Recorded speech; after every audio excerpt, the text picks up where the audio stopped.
Hello student, Kalyani IAS academy के online platform पर आपका स्वागत है।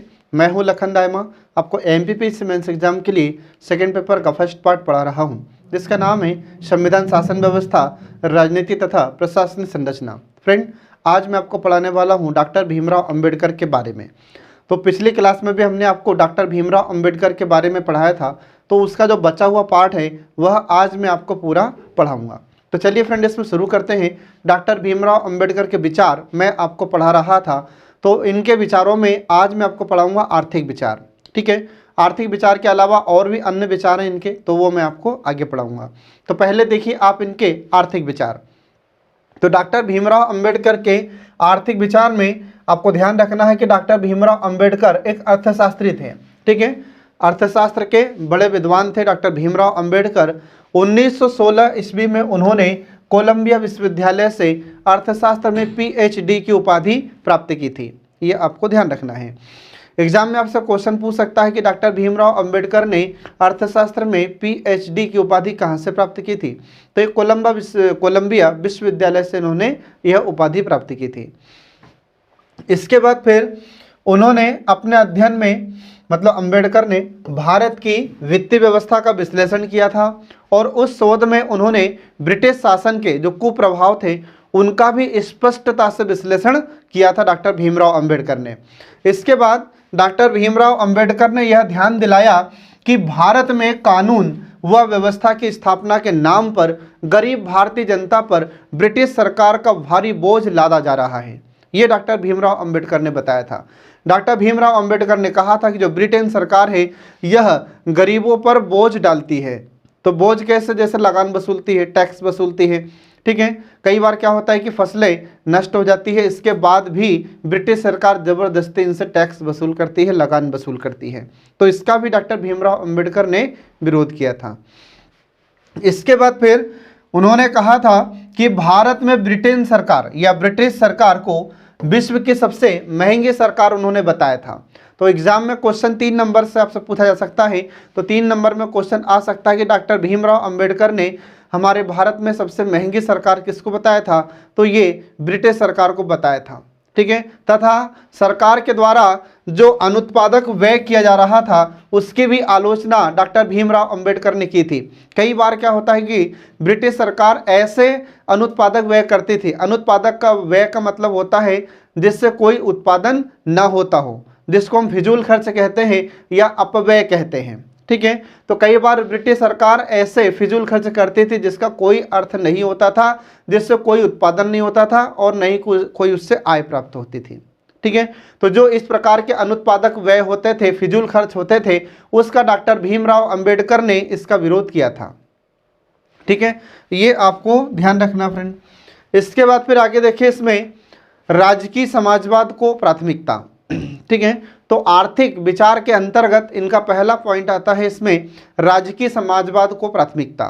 तो डॉक्टर भीमराव अंबेडकर ने या बाबा साहब अंबेडकर ने भारत में तेजी के साथ औद्योगिकरण के लिए राजकीय समाजवाद को आवश्यक माना था।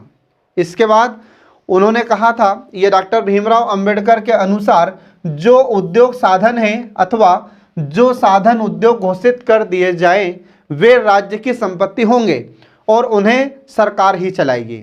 इसके बाद इसी तरह वे उद्योग जो साधन नहीं होते हुए वे भी मूल उद्योग हैं और वे भी राज्य की संपत्ति होंगे और उन्हें सरकार चलाएगी। ये डॉक्टर भीमराव अंबेडकर के विचार हैं। इसके बाद फिर कृषि राज्य उद्योग होगा। इसके बाद फिर बीमा राज्य के एकाधिकार में होगा। ठीक है, और अंबेडकर केवल कुछ महत्वपूर्ण उद्योगों का स्वामित्व और उनकी कार्यप्रणाली को राज्य के अधीन करने के पक्ष में थे। ठीक है, तो डॉक्टर भीमराव अंबेडकर ने कहा था कि कुछ ऐसे विभाग होते हैं जिनको सिर्फ सरकार के द्वारा ही संचालित किया जाना चाहिए, निजी क्षेत्र को या प्राइवेट सेक्टर को नहीं सौंपना चाहिए। ठीक है, तो ये डॉक्टर भीमराव अंबेडकर ने कहा था फ्रेंड। इसके बाद आगे देखिए कि सभी उद्योगों का राष्ट्रीयकरण वे नहीं चाहते थे। ठीक है, हमारे भारत में जो उद्योग थे तो सारे उद्योगों का राष्ट्रीयकरण नहीं चाहते थे, क्योंकि केवल मूलभूत उद्योगों का राष्ट्रीयकरण ही भारतीय समाज के गरीब एवं कमजोर वर्गों के हितों एवं संवर्धन एवं सुरक्षा के लिए आवश्यक है।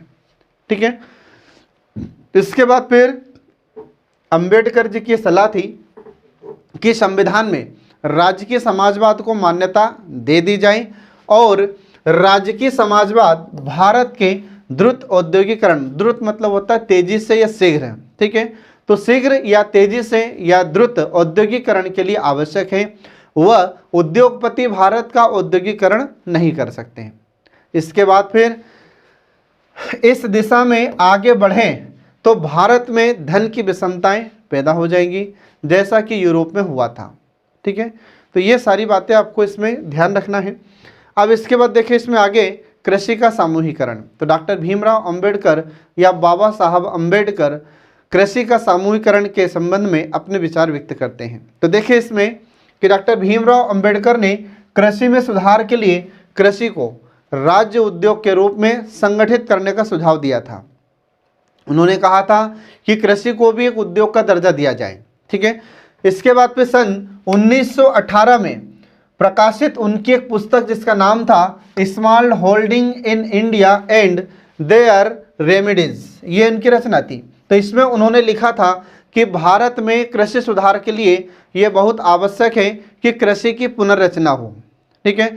हमारे भारत में जो कृषि की जाती है वह पुरानी पद्धति से या परंपरागत तरीके से की जाती है, तो इसमें हमें सुधार की अति आवश्यकता है। ये डॉक्टर भीमराव अंबेडकर ने कहा था अपनी इस बुक में, जिसका नाम आपको ध्यान रखना है। इसके बाद फिर भारत में छोटी एवं अनार्थिक जोतों से भारतीय कृषि बड़ी मात्रा में पीड़ित है और उनके विचार में कृषि औद्योगिकरण के लिए उपयुक्त क्षेत्र है, ठीक है। तो ये डॉक्टर भीमराव अंबेडकर ने कहा था कृषि के सामूहिकरण के बारे में। इसके बाद फिर आगे देखिए इसमें सामाजिक न्याय। तो सामाजिक न्याय के बारे में डॉक्टर भीमराव अंबेडकर क्या कहते हैं, तो देखिए इसमें तो डॉक्टर भीमराव अंबेडकर सामाजिक, आर्थिक एवं राजनीतिक दृष्टि से शोषित एवं दलित लोगों के प्रति समर्पित विद्रोही नेता थे। डॉक्टर भीमराव अंबेडकर जो गरीब वर्ग थे, दलित वर्ग था, इसका कल्याण हमेशा चाहते थे, इनका हमेशा उत्थान करना चाहते थे, ठीक है। इसके बाद फिर आज़ादी के पूर्व एवं पश्चात वे धर्म के सुधारवादी आलोचक और राजनीति में एक निश्चित दृष्टिकोण अपनाने वाले व्यक्ति थे।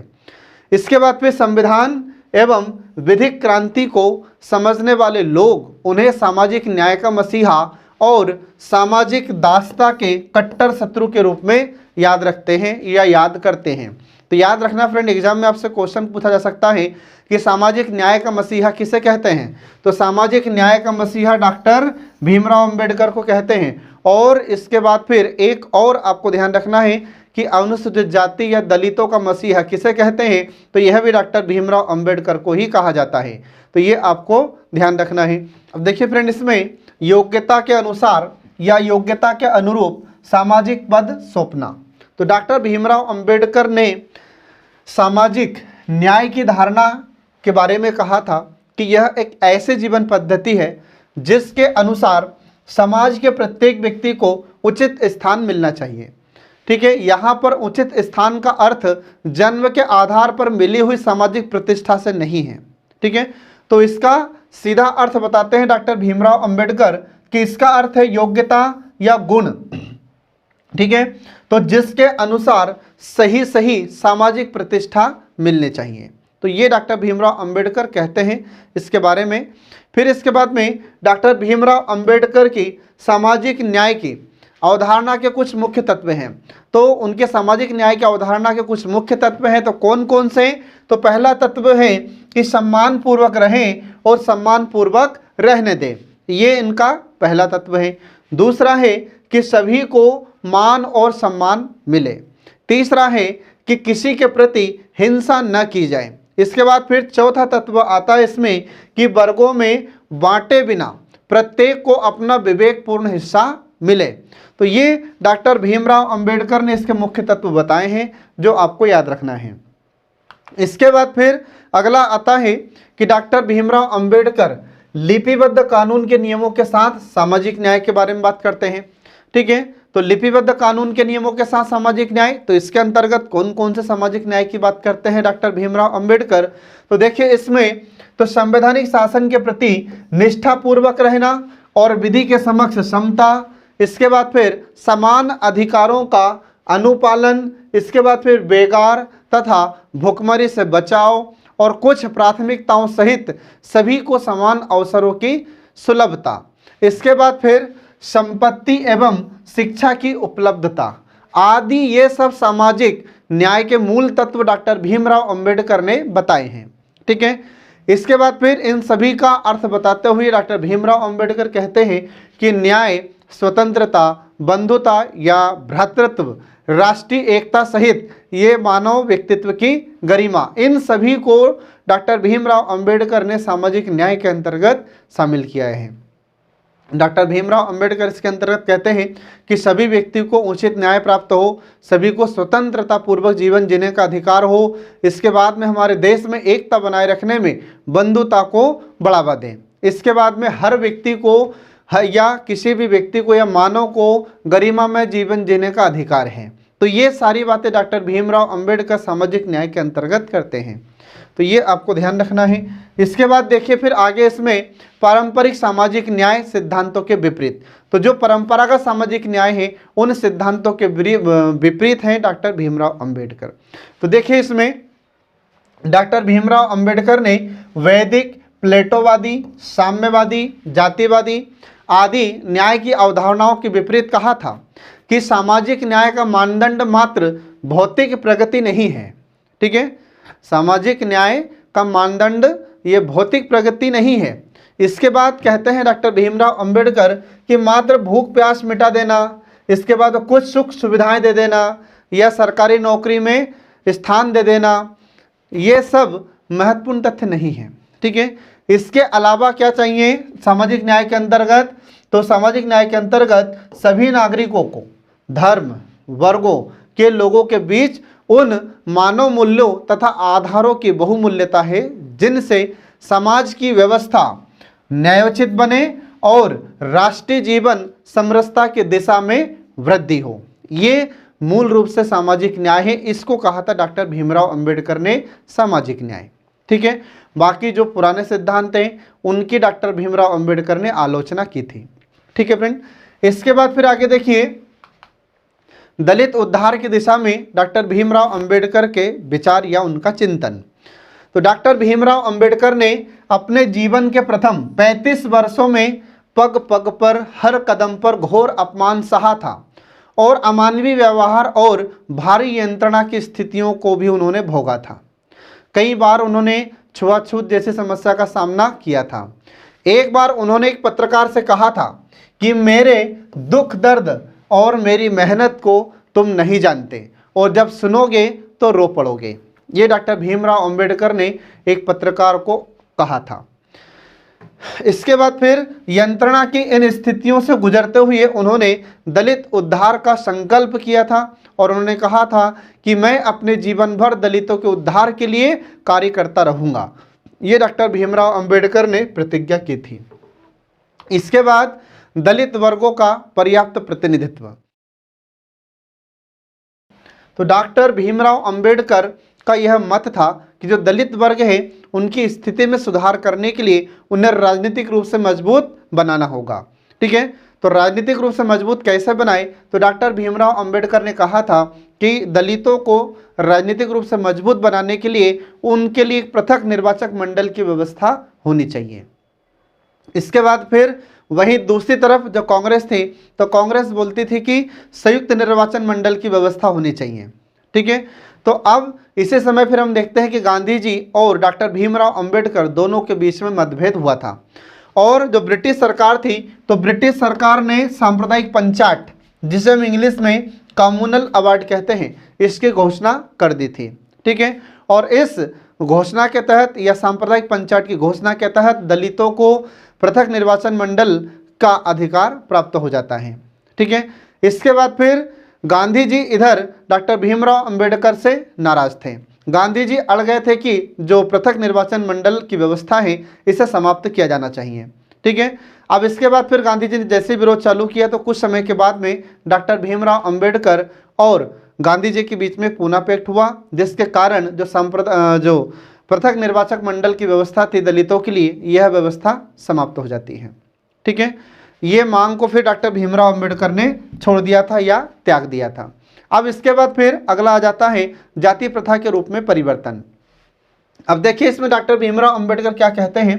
तो डॉक्टर भीमराव अंबेडकर कहते हैं कि जाति प्रथा के प्रभावों को समाप्त करने के लिए जो उपजातियां हैं उनको समाप्त करना होगा, और जातियों के लोगों के मध्य सहभोज करना, मतलब उनके साथ खाना खाना ही पर्याप्त नहीं है। अगर जाति प्रथा को समाप्त करना है तो साथ में सिर्फ खाना खाना ही ये कोई पर्याप्त नहीं है। तो उनका मत था, मतलब डॉक्टर भीमराव अंबेडकर का मत था कि जाति प्रथा का उन्मूलन तथा जाति प्रथा के साथ जुड़ गए ऊंच नीच के विचार व अस्पृश्यता जैसी जो गलत रीतियां हैं इनके निवारण के लिए पारिवारिक प्रणाली में सुधार हमें करना होगा। इसके बाद फिर जब तक परिवार के संगठन में जाति को आधार के रूप में अस्वीकार नहीं किया जाएगा तब तक लोगों के मन से जाति प्रथा की बुराई पूरी तरह से निकल नहीं सकेगी। इसके बाद फिर डॉक्टर भीमराव अंबेडकर ने यह स्वीकार किया था कि अंतरजातीय विवाहों से जाति प्रथा के उन्मूलन के लिए एक सुदृढ़ आधार उत्पन्न होगा। डॉक्टर भीमराव अंबेडकर ने कहा था कि यदि जाति प्रथा को समाप्त करना है तो सिर्फ खाना खाना ही जरूरी नहीं है साथ में बैठकर, इसके लिए जरूरी है कि अंतरजातीय विवाह को बढ़ावा दिया जाए। मतलब कोई भी जाति का व्यक्ति किसी भी जाति के लड़के या लड़की के साथ विवाह कर सके तो फिर ऐसी स्थिति में धीरे धीरे जाति प्रथा समाप्त हो सकती है। ठीक है, ये उन्होंने कहा था डॉक्टर भीमराव अंबेडकर ने। अब इसके बाद देखिए इसमें हिंदू मान्यताओं में परिवर्तन। तो अंबेडकर जी का यह मत था कि हिंदू समाज में परंपरागत विधान में क्रांतिकारी परिवर्तन किए बिना समाज को समता और बंधुता, मतलब भ्रातृत्व, ठीक है, तो बंधुता के आदर्शों के आधार पर संगठित नहीं किया जा सकता। और हिंदू धर्म को गतिशील और मानवीय स्वरूप प्रदान करने के लिए डॉक्टर भीमराव अंबेडकर ने कुछ सुझाव दिए थे। तो कौन कौन से सुझाव हैं? तो पहला सुझाव यह है कि हिंदू धर्म का केवल एक प्रामाणिक धर्म ग्रंथ होना चाहिए जो कि समस्त हिंदुओं के लिए समान रूप से मान्य हो। इसके बाद फिर दूसरा है कि पुरोहितों के पद को वंशानुक्रम से प्रदान नहीं किया जाना चाहिए। पुरोहित या पुजारी के पद पर नियुक्ति के लिए परीक्षा होनी चाहिए तथा पुजारी या पुरोहित के पद पर नियुक्ति के लिए व्यक्ति के पास एक सनद, मतलब प्रमाण पत्र होना चाहिए। ठीक है, ये उन्होंने कहा था डॉक्टर भीमराव अंबेडकर ने। इसके बाद फिर अगला आता है कि दलित वर्गों को जागरूक करने की आवश्यकता। तो डॉक्टर भीमराव अंबेडकर कहते हैं कि जो दलित वर्ग है उसे जागरूक किया जाना चाहिए। तो देखिए इसमें उनका यह अनुभव था कि दलित वर्गों के उत्थान व अस्पृश्यता उन्मूलन के लिए केवल सवर्णों की सद्भावना पर निर्भर नहीं रहा जा सकता। दलित वर्गों के लिए उन्होंने शिक्षित, संघर्षरत और संगठित बनाने की आवश्यकता पर बल दिया था। ठीक है, डॉक्टर भीमराव अंबेडकर कहते थे कि अगर दलित वर्गों को जागरूक करना है, अस्पृश्यता को दूर करना है, तो जो सवर्ण जाति के लोग होते हैं, मतलब जो उच्च जाति के लोग होते हैं, उनकी सद्भावना पर, उनके विचारों पर निर्भर नहीं रह सकते। तो फिर इसके लिए ज़रूरी क्या है? तो इसके लिए ज़रूरी है कि शिक्षा को बढ़ावा दिया जाए, लगातार संघर्ष किया जाए, इसके बाद में संगठन बनाकर रहा जाए। ठीक है, इसके बाद फिर डॉक्टर भीमराव अंबेडकर ने दलित वर्ग के उत्थान और अस्पृश्यता के निराकरण को अपने जीवन और दर्शन में सर्वाधिक महत्वपूर्ण माना था तथा इस अभियान में दलित वर्गों का नेतृत्व करने का भी उन्होंने बीड़ा उठाया था। ठीक है, इसके बाद फिर अगला पॉइंट आता है इसमें प्रशासन में भागीदारी व सेवाओं में आरक्षण। तो डॉक्टर भीमराव अंबेडकर प्रशासन में दलित वर्गों को उचित भागीदारी प्रदान करने तथा दलित वर्गों के शिक्षित सदस्यों को रोजगार के उचित अवसर प्रदान करने के लिए राजकीय सेवाओं में उनके लिए स्थान आरक्षित किए जाने के लिए भी उचित मानते थे। तो डॉक्टर भीमराव अंबेडकर कहते थे कि जो दलित वर्ग है, दलित वर्ग के लोगों को शिक्षा में बढ़ावा दिया जाए या उनको ज़्यादा से ज़्यादा शिक्षित किया जाए, उनके लिए रोजगार की व्यवस्था की जाए, उन्हें रोजगार के अवसर प्रदान किया जाए। इसके बाद फिर जो राजकीय सेवाएं होती हैं तो राजकीय सेवाओं में उनके लिए स्थान आरक्षित किए जाए।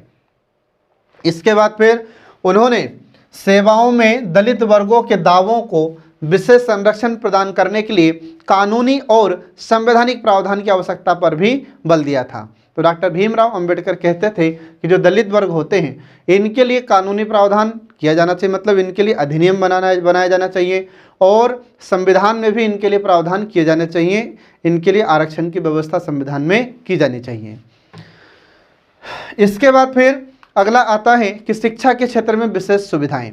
तो डॉक्टर भीमराव अंबेडकर दलित वर्ग के लिए शिक्षा के क्षेत्र में कुछ विशिष्ट सुविधाओं के बारे में कहते हैं। तो देखिए क्या विचार था इनका। तो डॉक्टर भीमराव अंबेडकर का मत था कि दलित वर्गों में शिक्षा के लिए जागरूकता को बढ़ावा देना ही पर्याप्त नहीं होगा। इसके बाद केवल स्कूलों, महाविद्यालयों या तकनीकी शिक्षण संस्थाओं में आरक्षण से भी इन वर्गों की वास्तविक उन्नति सुनिश्चित नहीं की जा सकेगी। ठीक है, उनका मत था कि इन वर्गों की शैक्षणिक उन्नति और इन्हें उपयुक्त और सम्मानजनक व्यवसायों में लगाना तभी संभव होगा जबकि इस दिशा में राज्य के द्वारा सकारात्मक प्रयास किए जाए। ठीक है, जब तक सरकार इनके लिए सकारात्मक प्रयास नहीं करेगी तब तक इनकी उन्नति नहीं हो सकती। इसके बाद में ऐसा वातावरण बनाया जाए कि ये वर्ग समाज के अन्य वर्गों के समक्ष आकर शिक्षा की सुविधाओं का लाभ उठा सके, जो आज वर्तमान में हम देख रहे हैं। ठीक है, वर्तमान में हम देखते हैं कि किसी के साथ किसी प्रकार का कोई भेदभाव नहीं किया जाता। तो कोई भी वर्ग, किसी भी वर्ग का व्यक्ति हो, उसे शिक्षा प्राप्त करने का अधिकार है। इसके बाद फिर अगला देखिए इसमें, तो डॉक्टर भीमराव अंबेडकर ने कुछ संविधान में प्रावधान करवाया था। तो इसी के साथ देखिए इसमें अनुच्छेद 338, तो अनुच्छेद 338 में लिखा है अनुसूचित जातियों और अनुसूचित जनजातियों के हितों का संरक्षण किया जाएगा। इसके बाद में इनके लिए एक आयोग की व्यवस्था की जाएगी और यह आयोग समय समय पर अपनी रिपोर्ट राष्ट्रपति को देता रहेगा। इसके बाद फिर एक और अनुच्छेद 340 का प्रावधान भी इन्होंने करवाया था, जिसमें पिछड़े वर्ग के लिए प्रावधान किया गया है। और जो पिछड़े वर्ग हैं तो इनके लिए भी एक अलग से आयोग की व्यवस्था की जाए, जिसे पिछड़ा वर्ग आयोग कहा जाएगा। ठीक है, तो जो पिछड़ी जाति के लोग होते हैं इनके कल्याण के लिए, इनको आगे बढ़ावा देने के लिए समय समय पर पिछड़ा वर्ग भी या पिछड़ा वर्ग आयोग भी राष्ट्रपति को रिपोर्ट देता रहेगा। ठीक है, तो ये सब उन्होंने व्यवस्थाएं करवाई थी डॉक्टर भीमराव अंबेडकर ने, जो पिछड़ी जाति है या जो दलित वर्ग था उनके लिए। इसके बाद अब आगे देखिए डॉक्टर भीमराव अंबेडकर और गांधी जी।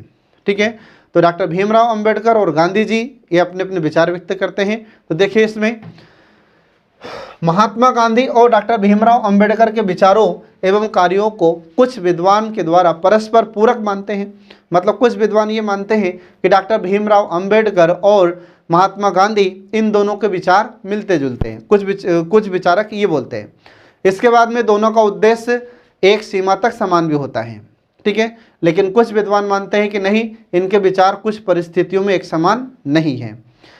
इसके बाद में जो दोनों राष्ट्रवादी नेता थे, दोनों दलित उद्धार के पक्ष में थे और सामाजिक आर्थिक न्याय को महत्वपूर्ण मानते थे, किंतु कुछ ऐसे भी विषय थे जिनके कारण दोनों के बीच में अंतर भी स्पष्ट होता है। ठीक है, तो ये कुछ महत्वपूर्ण है या कुछ निम्नलिखित है। तो इसमें देखिए पहला पॉइंट आता है औद्योगिकरण का प्रश्न। अब जो औद्योगिकरण का प्रश्न है तो इसमें डॉक्टर भीमराव अंबेडकर और गांधी जी के क्या विचार हैं। तो देखिए इसमें तो गांधी जी और अंबेडकर औद्योगिकरण के प्रश्न पर भी परस्पर सहमत नहीं थे। ठीक है, इसके बाद फिर देखिए कि डॉक्टर भीमराव अंबेडकर औद्योगिकरण को भारत की अर्थव्यवस्था की दृष्टि से महत्वपूर्ण मानते थे। इसके विपरीत गांधी जी औद्योगिकरण के पक्ष में नहीं थे। इसके बाद फिर आगे देखिए इसमें अगला आता है कि कांग्रेस के प्रति दृष्टिकोण। अब कांग्रेस के प्रति दृष्टिकोण में देखिए डॉक्टर भीमराव अंबेडकर के विचार और गांधी जी के विचार।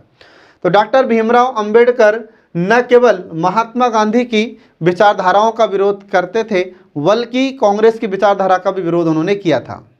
इसके बाद फिर कांग्रेस, डॉक्टर भीमराव अंबेडकर कहते हैं कि कांग्रेस हिंदुओं का संगठन है और इसकी आर्थिक सहायता पूंजीपति हिंदू है। ठीक है, तो कांग्रेस क्या है, तो डॉक्टर भीमराव अंबेडकर ने कहा कि यह हिंदुओं का संगठन है। ठीक है, और इसको आर्थिक सहायता कहाँ से प्राप्त होती है, तो बोला उन्होंने कि हिंदुओं से इसको आर्थिक सहायता प्राप्त होती है। इसके बाद फिर इनका कार्य भारत को स्वतंत्र कराना नहीं, बल्कि अंग्रेजों से शासन की बागडोर अपने हाथ में लेना है। ये डॉक्टर भीमराव अंबेडकर ने कहा था कांग्रेस के बारे में। ठीक है, जबकि गांधी जी इस प्रकार के विचार नहीं रखते हैं। इसके बाद फिर अगला आता है अछूत वर्ग का प्रश्न। ठीक है, अस्पृश्य वर्ग का प्रश्न। तो डॉक्टर भीमराव अंबेडकर को गांधी और भारतीय राष्ट्रीय कांग्रेस से एक शिकायत यह थी कि उन्होंने छुआछूत की समस्या के निराकरण हेतु कोई ठोस कदम नहीं उठाया। डॉक्टर भीमराव अंबेडकर ने कहा था, ठीक है। तो डॉक्टर भीमराव अंबेडकर ने कहा था कि गांधी जी ने भी और कांग्रेस ने भी जो दलित वर्ग था, ठीक है, इनके लिए जो छुआछूत की समस्या पूरे भारत में व्याप्त थी, इस समस्या का समाधान कैसे हो, इसके लिए इन्होंने कोई उपाय नहीं सुझाए और इसके लिए उन्होंने कोई ठोस कदम नहीं उठाए थे। इसके बाद फिर डॉक्टर भीमराव अंबेडकर का कहना था कि अछूत उद्धार आंदोलन गांधी के लिए एक मंच था, न कि कोई ठोस कार्यक्रम था।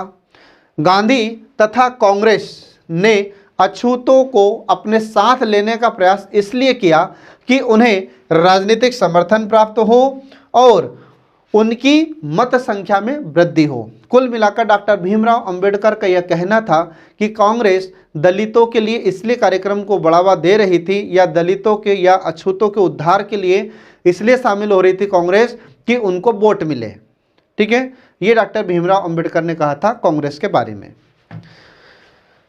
इसके बाद देखिए इसमें आगे अस्पृश्यों मतलब अछूतों के पृथक प्रतिनिधित्व का प्रश्न। तो महात्मा गांधी किसी भी कीमत में हिंदू धर्म की एकता को भंग नहीं करना चाहते थे और भंग करने वाले प्रत्येक कदम का कड़ा विरोध भी करते थे। इसलिए उन्होंने दलितों एवं अन्य हिंदुओं के पृथक प्रतिनिधित्व का विरोध भी किया था। मतलब जो पृथक निर्वाचन मंडल था तो उसका विरोध गांधी जी ने किया था। लेकिन डॉक्टर भीमराव अंबेडकर ने दलित जातियों के हितों को ध्यान में रखते हुए ब्रिटिश सरकार से दलितों के लिए पृथक निर्वाचक मंडल की या पृथक निर्वाचन प्रतिनिधित्व की मांग की थी और इसी विचारधारा को अंबेडकर ने लंदन में संपन्न हुए गोलमेज सम्मेलन में भी रखा था। इसके बाद फिर परिणाम स्वरूप 1932 में रैमजे मैकडोनाल्ड ने, ठीक है, तो रैमजे मैकडोनाल्ड के द्वारा दलित जातियों को पृथक निर्वाचक मंडल की सुविधा प्रदान कर दी जाती है, ठीक है फ्रेंड। तो ये आपको इसमें ध्यान रखना है। इसके बाद फिर आगे आता है वर्ण व्यवस्था संबंधी विचारों में अंतर।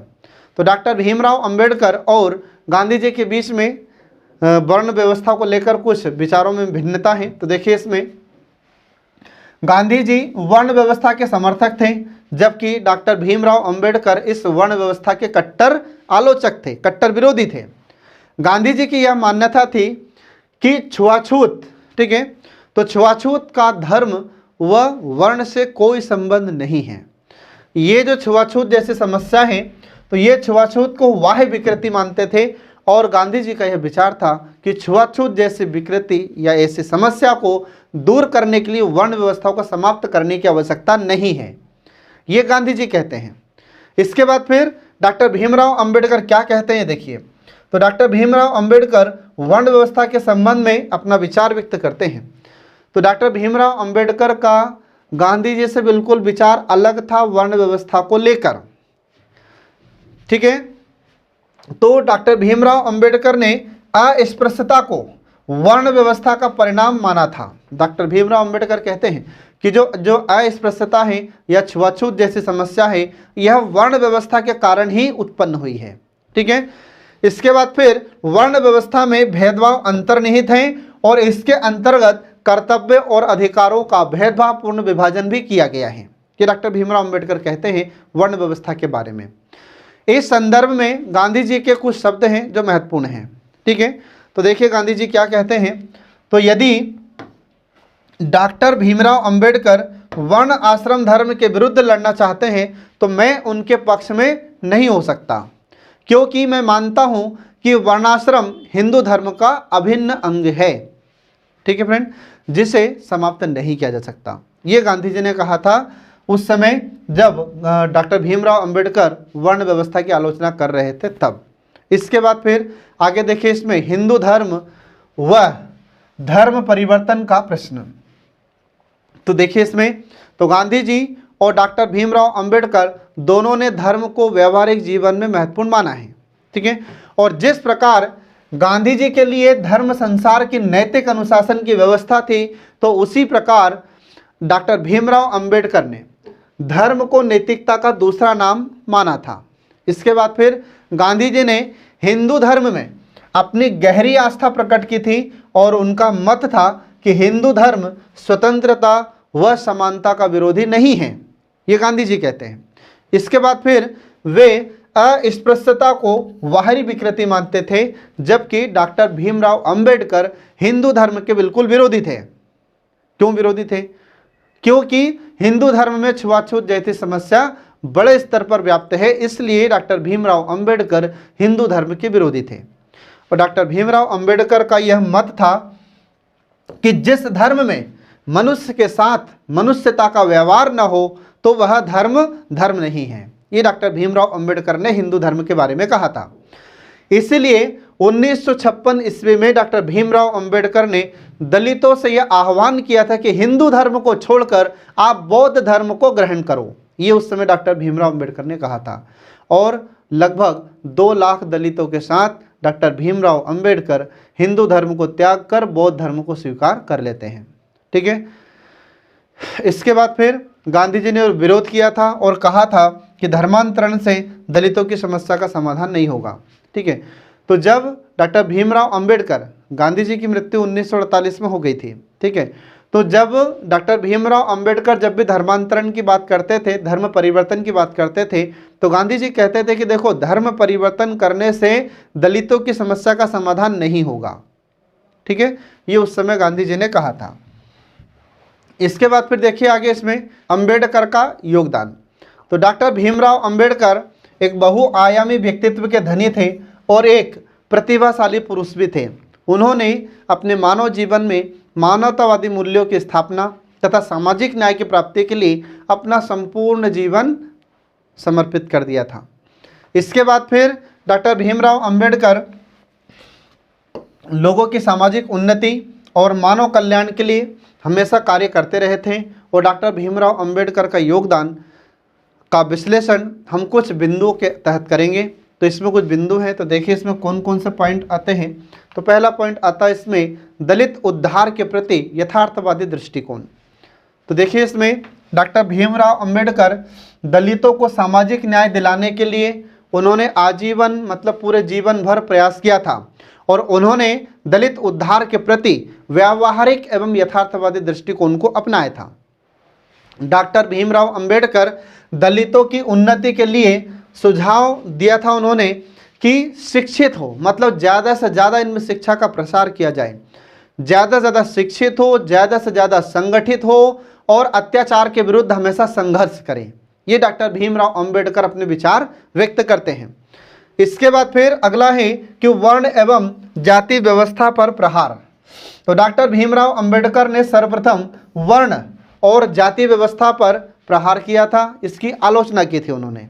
और उन्होंने कहा कि जो वर्ण व्यवस्था है या जो जाति व्यवस्था है यह क्या है, उन्होंने कहा कि यह अवैज्ञानिक है, इसके पीछे कोई तर्क नहीं है।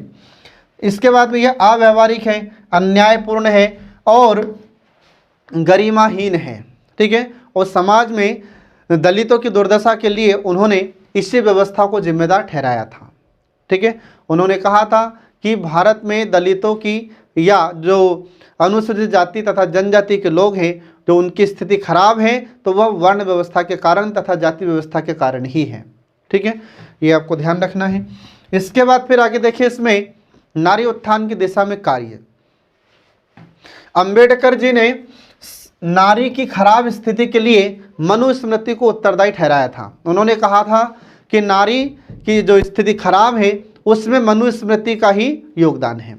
मनुस्मृति के कारण ही ये स्त्रियों की स्थितियाँ खराब हैं, क्योंकि मनुस्मृतियों ने ही या मनुस्मृतियों को ध्यान में रखकर लोग स्त्रियों को निम्न दर्जा देते हैं या द्वयम दर्जा देते हैं। इसलिए मनुस्मृति को उन्होंने इसका कारण उत्तरदायी मनुस्मृति को ठहराया था कि स्त्रियों की दशा खराब क्यों है, तो उन्होंने कहा कि मनुस्मृति के कारण।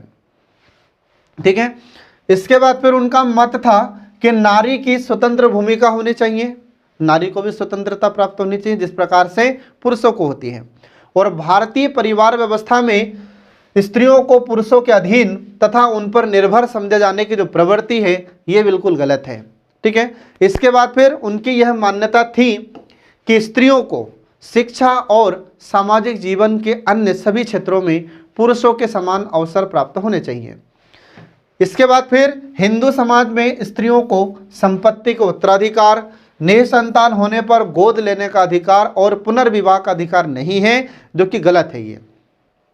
इसके बाद फिर डॉक्टर भीमराव अंबेडकर ने स्त्रियों के प्रति भेदभावपूर्ण स्थितियों का अंत करना आवश्यक माना था और इस उद्देश्य से उन्होंने हिंदू कोड बिल तैयार करवाया था और उसे संसद में पारित करवाने का भी प्रयास उन्होंने किया था। ठीक है फ्रेंड, ये आपको ध्यान रखना है। अब इसके बाद देखिए इसमें आगे कि राष्ट्रीय अखंडता संबंधी योगदान। तो डॉक्टर भीमराव अंबेडकर के समय राष्ट्रीय अखंडता की बड़ी समस्या थी, पहले भी समस्या थी और आज भी समस्या है। ठीक है, डॉक्टर भीमराव अंबेडकर ने शिक्षा, आर्थिक विकास, इसके बाद फिर आधुनिक विज्ञान एवं प्रौद्योगिकी, सामाजिक आर्थिक कार्यक्रमों का धर्मनिरपेक्ष स्वरूप एवं संवैधानिक उद्देश्य के माध्यम से राष्ट्रीय एकता की दिशा में उल्लेखनीय योगदान उनका रहा है। इसके बाद फिर सामाजिक न्याय और सामाजिक लोकतंत्र का प्रतिपादन। तो डॉक्टर भीमराव अंबेडकर ने उन्होंने सामाजिक लोकतंत्र को राजनीतिक लोकतंत्र की पूर्व शर्त के रूप में प्रतिपादित कर भारत में लोकतंत्र की सार्थक व्याख्या की थी एवं उन्होंने कल्पना भी की थी। इसके बाद फिर संविधान की प्रस्तावना और अन्य भागों में सामाजिक आर्थिक न्याय का जो संकल्प व्यक्त किया गया था उसमें डॉक्टर भीमराव अंबेडकर का महत्वपूर्ण योगदान रहा था। डॉक्टर भीमराव अंबेडकर ने कहा था कि हमारे भारत में लोगों को सामाजिक न्याय, राजनीतिक न्याय और आर्थिक न्याय प्रदान किया जाना चाहिए और इसका भी संविधान में वर्णन किया जाना चाहिए। ठीक है, तो समय समय पर सरकार के द्वारा या राज्य के द्वारा जो गरीब वर्ग है, दलित वर्ग है या जो पिछड़ा वर्ग है उनको सामाजिक, आर्थिक और राजनीतिक न्याय प्रदान किया जाना चाहिए। ठीक है, और आज हम देखते हैं कि सरकार भी इन्हीं दायित्वों को निभा रही है या जो प्रावधान किए गए हैं इसी के तहत हमारी भारत सरकार गरीबों के उत्थान के लिए प्रयासरत है और आगे भी प्रयास करती रहेगी। ठीक है फ्रेंड, तो इसी के साथ आज का हमारा लेक्चर समाप्त होता है। अब इस टॉपिक से आपसे 3 नंबर के क्वेश्चन, 5 नंबर के क्वेश्चन तथा 11 नंबर के क्वेश्चन पूछे जाएंगे। तो जैसा आपसे क्वेश्चन पूछा जाए वैसा आपको आंसर लिखना होगा। तो इसी के साथ आज का हमारा यह लेक्चर समाप्त होता है। नमस्कार।